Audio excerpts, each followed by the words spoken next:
Hey everybody, Dave, Miss Sandy, Caregiver Dave, coming to you live with 5 Minutes Dave's Hammock Wisdom. And I decided to go into the ocean today. I usually don't, because, and only because, there's so much coral and reef on the bottom of this beach in front of the outrigger that it hurts my feet. And you can go from, you know, here to there and trip over things and cut your feet, and so I got to find a better beach to go on. So I'm just kind of sitting where the waves crash, and I notice it's really hard to do this because the current's pushing me out, it's pushing me in, it's pushing me to the left, pushing me to the right. It's getting deeper, it's getting shallower. Just when you think it's safe to go in the water, a wave crashes into you.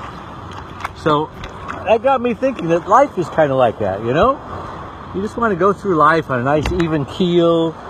You know, that's a sailing term in case you don't know. Keeling a sailboat means tipping at a 45-degree angle, or any angle by that matter.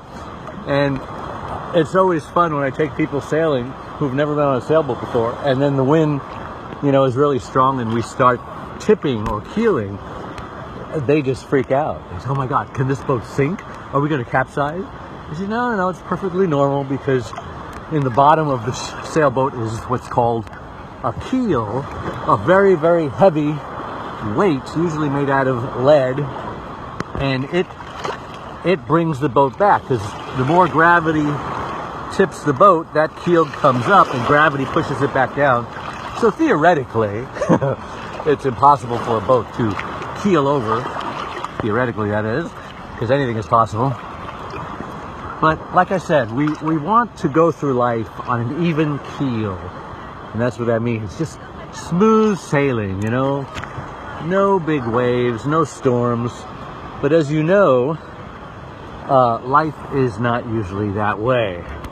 Hey, Ingrid. I thought that was Helen. Hey, Darren. How you doing? I just spent the weekend with Darren. He's a nice guy. With a bunch of people. Rick Jordan, too. And of course Clint Arthur, and I'm going to stop naming people because I'm going to forget somebody and their feelings will get hurt. But the whole group was great. So what do you do when life starts, you know, and the currents of life start pulling you out to sea, and you're in some unfamiliar waters, and you're in some deep waters, and you can't touch the bottom? Or maybe you can touch the bottom, but the bottom is full of shoals and sharp objects like my feet are touching right now. Who's your anchor?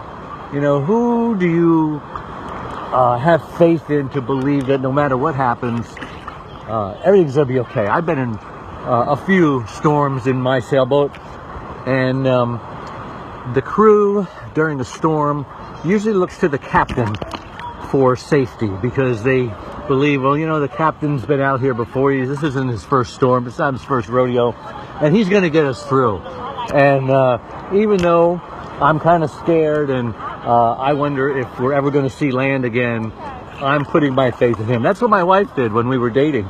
Our very first date, we went on a sailboat, and it was a storm, and everyone was getting sick. And one by one, they were going down in the head to puke.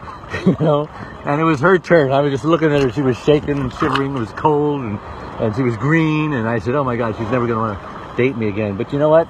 Later she told me that regardless of how she looked, she had perfect faith that I knew what I was doing, and I was able to get us all home. I guess she was right, because I'm still here and she's still here. So, but in life, who's your faith in? Well, a lot of people would say God, you know. And some people would say, oh, you can't trust God because bad things happen to good people. Well, it is true that sometimes bad things happen to good people. But if you turn that tapestry over, you know, the tapestry, because you're already looking at the underside, and it looks like hell. You know, there's abuse, there's divorce, there's, you know, cancer, there's just all sorts of nasty things. So how could God allow all of that? But as I say, turn the tapestry over and you'll see a beautiful picture. Because what I've found, oh look, I'm on the beach.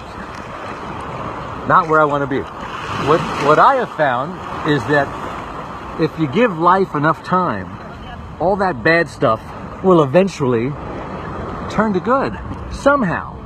I mean, like my wife's stroke. Nasty, terrible.